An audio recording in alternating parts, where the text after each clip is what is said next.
மகாபெரிவாழனம். ஸ்ரீ லலிதா ரகசிய கிருஷ்ணநாமத்தில் வாக்தேவதைகள் அம்பிகையின் நாமங்களாக சொல்லிக்கொண்டு தத்வார்த்தமாக அவளை நமக்கு புரிய வைத்து இன்னும் அவளுக்கு அருகில் நம்மை அழைத்து சென்று கொண்டே இருக்கிறார்கள்.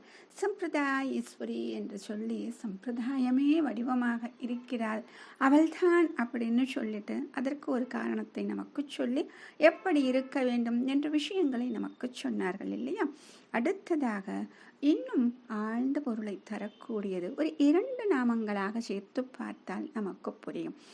ஓம் சாதுனே நமஹ, ஓம் ஞை நமஹ.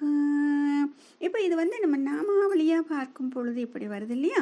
இது நம்ம அப்படியே பாடமாக படிப்போம் இல்லையா. லலிதா சகஸ்ரநாமத்தை சொல்லும் பொழுது சம்பிரதாயேஸ்வரி சாத்வி குருமண்டல ரூபிணி அப்படின்னு நம்ம படிப்போம். அப்போ அந்த சம்பிரதாயேஸ்வரி பார்த்தோம்.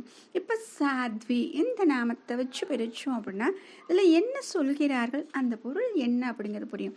ஏன்னா ரொம்ப மிகப்பெரிய பொருள் இருக்கக்கூடிய ஒரு அற்புதமான ஒரு நாமம். அப்போ இதை நம்ம சாதுனே தனியாக ஐயை தனியாக இல்லாமல் சாத்வி அப்படின்னு வச்சு நம்ம பார்க்க போகிறோம். அப்போ சாத்வி அப்படின்னு எப்படி பிரிப்போம் அப்படின்னா இந்த பதத்தை பிரிக்கும் பொழுது சாது கூட்டல் ஈ அப்படின்னு பிரிக்கிறோம். இது என்னது ஈ அப்படின்னு நம்ம நினச்சிடக்கூடாது. ஏன்னா ரொம்ப பெரிய அக்ஷரம் அப்படின்னு சொல்கிறது அவ்வளவு சக்தி வாய்ந்த அக்ஷரங்களாக இருக்கக்கூடியவை. அப்போ இதை கொஞ்சம் நம்ம படிக்கும் பொழுது இன்னும் ஜாக்கிரதையாக மந்திரங்களை எவ்வளவு பக்தியோடு ஸ்ரத்தையோடு உச்சரிக்க வேண்டும் என்று நமக்கு புரிய வரும். சரி, இப்போ இதில் சாது அப்படின்னு கொடுத்துருக்காங்க. சாது அப்படின்னா நம்மளுக்கு தெரியும், சாதுக்கள் மகான்கள் அப்படின்னு சொல்லிட்டு. ஆக அவர்களுடைய வடிவத்தில் இருப்பவள் அப்படின்னு சொல்றாங்க. எதற்கு இவள் சாதுக்களின் வடிவத்தில் இருக்கிறாள் அப்படின்னு ஒரு கேள்வி வரும் இல்லையா. எத்தனையோ பேர் இருக்கும் பொழுது எதற்கு இவள் சாதுக்கள் வடிவத்தில் அப்படின்னா, அதாவது ஒரு விஷயம் கடினமாக இருந்தாலும் அதை சீராக செய்து முடிக்கிறது நம்ம என்ன சொல்லுவோம், சாதனை அப்படின்னு சொல்றோம். அந்த சாதனை பண்ணக்கூடிய சக்தி இருக்கு இல்லையா, அந்த சக்தியை கொடுப்பவள் இவள் தான். அதனால அங்க சாது அப்படின்னு இருக்காங்க. அப்ப சாதுவாக எல்லா விஷயத்தையும் செய்து முடிப்பவள் அப்படிங்கிறதுனால இவள் சாது அப்படின்னு பெயர் பெற்றிருக்கிறாள் அப்படின்னு சொல்றாங்க. சரி, இந்த சாது அப்படிங்கிறது சாதுக்களுக்கு எப்படி அந்த பெயர் வந்தது நமக்கு தெரியணும் இல்லையா. அப்ப சாதுக்கள் வடிவில் இருக்கிறாள் அப்படின்னு நம்ம பார்த்தோம். ஏன் இந்த சாதுங்கிற பெயர், இது நமக்கு திரும்ப அந்த கேள்வி. அதாவது சாதுக்களை நம்ம பார்த்திருப்போம், பெரிய பெரிய மகான்களை பார்த்திருப்போம். அந்த மகான்களை பார்க்கும் பொழுது அவர்கள் எப்படி இருப்பாங்க அப்படின்னா பொறுமையே வடிவமாக இருப்பாங்க. அவர்களுக்கு நம்ம எந்த தீங்கு செய்தாலும் எவ்வளவு இழிசொல்லை சொன்னாலும் அதை தாங்கிக் கொண்டு அதற்கும் புன்னகையை மட்டுமே பதிலாக கொடுப்பார்கள். கடினமான ஒரு வார்த்தையை கூட அவர்கள் நமக்கு சொல்ல மாட்டார்கள். அப்ப அந்த கஷ்டமான விஷயத்தையும், எப்படிப்பட்ட கஷ்டம், சாதாரண கஷ்டம் கிடையாது, எப்படிப்பட்ட கஷ்டமான விஷயத்தையும் தாங்கக்கூடியவர்கள். அதனால அவங்களுக்கு சாதுக்கள் அப்படின்னு பெயர். இப்போ நம்ம என்ன பண்றோம் அப்படின்னா நம்முடைய அறியாமையால் அவர்களுடைய மகத்துவம் தெரியாமல் நிறைய பேர் நம்ம என்ன பண்றோம், சாதுக்களை கஷ்டப்படுத்துகிறோம். அப்ப இந்த நிந்தித்தல், சாதுக்களை நிந்தித்தல் இது போன்ற விஷயங்களுக்கு மட்டும் என்ன அப்படின்னா அதுல பாப கணக்கு பார்த்தோம் அப்படின்னா அப்படி மழை போல குஞ்சிருக்கும், அதை விட பெருசா இருக்கும். இப்போ நம்ம செஞ்சாலும் அவர்கள் பதிலுக்கு எதுவும் செய்வது கிடையாது. ஏன்னா அவங்க தான் சாதுக்கள் ஆயிட்டாங்க இல்லையா. ஆக பொறுமையோடு எல்லாவற்றையும் வாங்கிக் கொள்வதால் சாது அப்படின்னு பேர் வந்துச்சு.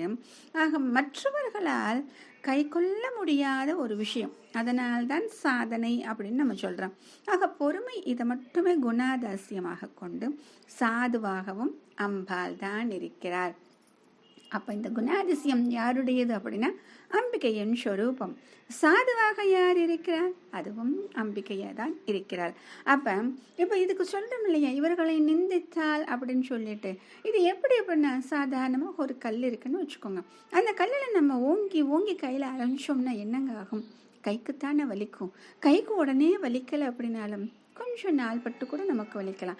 அதுபோலத்தான் இங்க சாதுக்கள் என்ன பண்றாங்க அப்படின்னா தங்களுடைய மனதை கல் போல ஆக்கிக் கொள்கிறார்கள். ஏன் அப்படின்னா விருப்பு வெறுப்பு இன்பம் துன்பம் இந்த 2 விஷயங்கள் மனதை பாதிக்க கூடாது.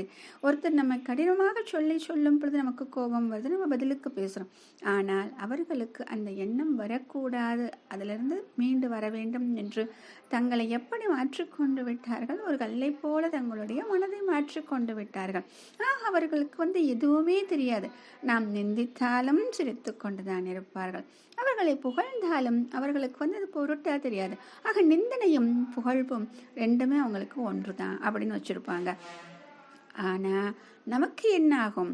இப்போ நம்ம அவர்களை நிந்தித்தால் நமக்கு இந்த ஜென்மாவிலோயோ இல்லை அடுத்த ஜென்மா இல்லை அதற்கு அடுத்த ஜென்மா ஏதோ ஒரு ஜென்மாவில் அதற்கு நாம் கஷ்டப்படத்தான் போகிறோம் அப்படிங்கிற ஒரு விஷயம் இருக்கும்.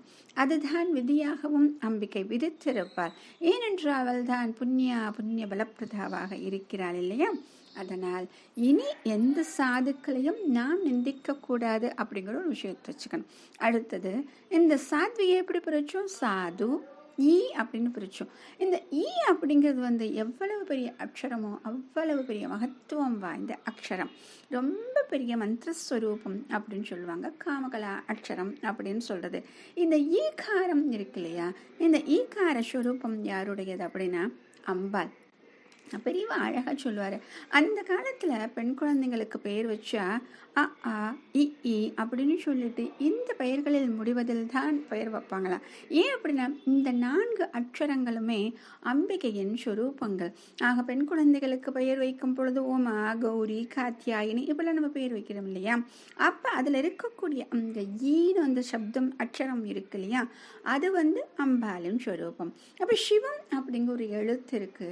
அந்த சிவம் என்ற எழுத்தில் ஈகாரத்தை எடுத்து விட்டால் என்ன ஆகும் அப்படின்னு நமக்கு தெரியும். ஆக சக்தியை எடுத்து விட்டால் அங்கே சவமாக விடுகிறது. ஆக சக்தியின்றி சிவம் இல்லை. அந்த பரமேஸ்வரனுக்கே ஒரு ஆதார சக்தியாக அவள் இருக்கிறார். அதனால தான் ஆதி ஆச்சாரியால் சௌந்தரிய லகரில சிவசக்தியாயுக்தோ அப்படின்னு சொல்லிட்டு ஒரு பாடலை நமக்கு பாடித்தந்தார். அந்த முதல் ஸ்லோகமே அதுவாகத்தான் இருக்கிறது. அது மட்டும் கிடையாது, ஸ்ரீ வித்யா, பஞ்சதசி இது போன்ற மந்திரங்கள் இருக்கு இல்லையா, அதில் முக்கியமான அக்ஷரம் அப்படின்னு சொல்றது இந்த ஈகாரம். அதுதான் காமகலா அக்ஷரம். இது போன்ற மிகப்பெரிய விஷயங்களை ரொம்ப தெளிவாக சொல்ல முடியாது அப்படின்னு சொல்லுவாங்க மகான்கள். ஏன் அப்படின்னா இதுக்குன்னு ஒரு குருவின் மூலமாக தீட்சை பெற்றுத்தான் நாம் இது போன்ற விஷயங்களை சொல்ல வேண்டும், கேட்க வேண்டும். ஆனால் அம்பாள் உபாசகர் இருக்காங்க இல்லையா, அந்த அம்பாள் உபாசகர்களுக்கு இதனுடைய சக்தி தெரியும் அப்படின்னு சொல்றாங்க. அப்போ இதுக்கு முன்னாடி நம்ம பார்த்துருக்கோம் சங்கரி, ஸ்ரீகரி, சாத்வி அப்படின்னு சொல்லிட்டு. அது ஒரே நாமாவாக இருக்கக்கூடியது. ஆனால் இங்கு சாத்வி அப்படின்னு சொல்லிட்டு இவ்வளவு பெரிய மந்திரஸ்வரூபத்தின் வடிவமாக அவள் இருக்கிறாள் என்று வாக்தேவதைகள் நமக்கு சொல்கிறார்கள். மகாபிரியவா சரணம்.